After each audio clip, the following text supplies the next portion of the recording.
Hey everyone, welcome back to my channel. Today I want to walk you through my home gym setup for a pulley system. Here are the materials that I used for my pulley system. Vinyl coated wire rope kit that came with thimbles and clamps. Here's a couple of the clamps. This is what it looked like inside. Here's the wire that came with it. If you saw, it was 1/8 of an inch thick. It has this vinyl coating on it. A couple of pulleys with a 420 pound rating and a couple of carabiners.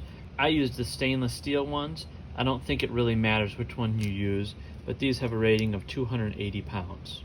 And finally, I used a couple of these eye screws, 5/16 inch, 260 pound rating, and you'll see where I put those in. Here's my power rack system that you've seen in some of my other videos. Up at the top, those are the joists. Up here I have a few of the eye hooks that I clip the carabiners to and the pulleys. Here's a little bit of a closer look. You can see the eye hook up here, carabiner, and the pulley system. These pulleys come equipped with a cotter pin here that you can take out and dismantle and put the cable through it that way. There are other ones that don't have this cotter pin. This did make it pretty nice, but unfortunately these failed. If you can get close here, you can see that the vinyl has come apart from the cable, and I think it just got caught in the pulley. So I'm going to take this apart and show you how it comes together, but I did order some different cable and I'm going to try some different pulleys to see if those work better. Here's a close-up shot of why I think this pulley failed. I think that the cable got caught in between the pulley and the outside of the piece right here. It's not moving now. I really have to press down. So I'm going to change this out and see if I can get a different pulley that works better. So I would call this kit from Home Depot a good beginner's kit.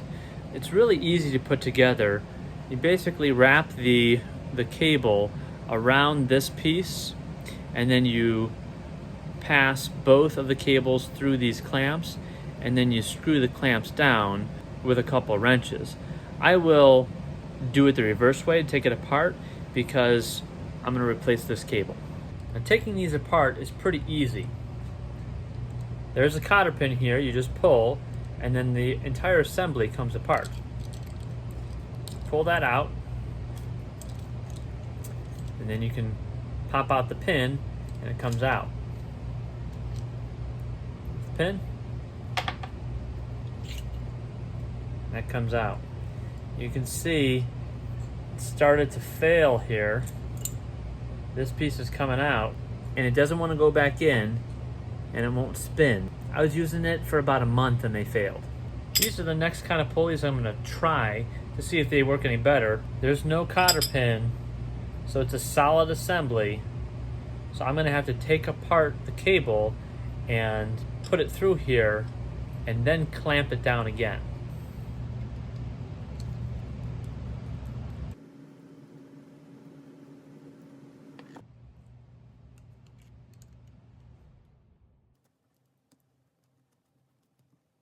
Now you don't have to take these nuts completely off because the cable will slide through here once you loosen it. Now that I have all the pieces off, I'm going to cut another length of this vinyl coated rope and try this again. One problem I have is that it tends to bind up. It's not as nice as it looks right fresh out of the box. Here's what it looks like fresh out of the box. I have to break out the big dogs to cut it. One thing you can't forget to do is thread your wire through your pulley before you make your loop. Now I can make the loop. I have this carabiner with an eye hole down here that I've attached this to so that I can wrap this around, attach my clamps to it, and I'll be all set. Got it set up nicely. Now I just have to tighten the nuts down. Alright, I've got it all replaced. Cable goes through the two pulleys. I attach my weights here at the bottom. I attach my handles here, and I've got my pulley system.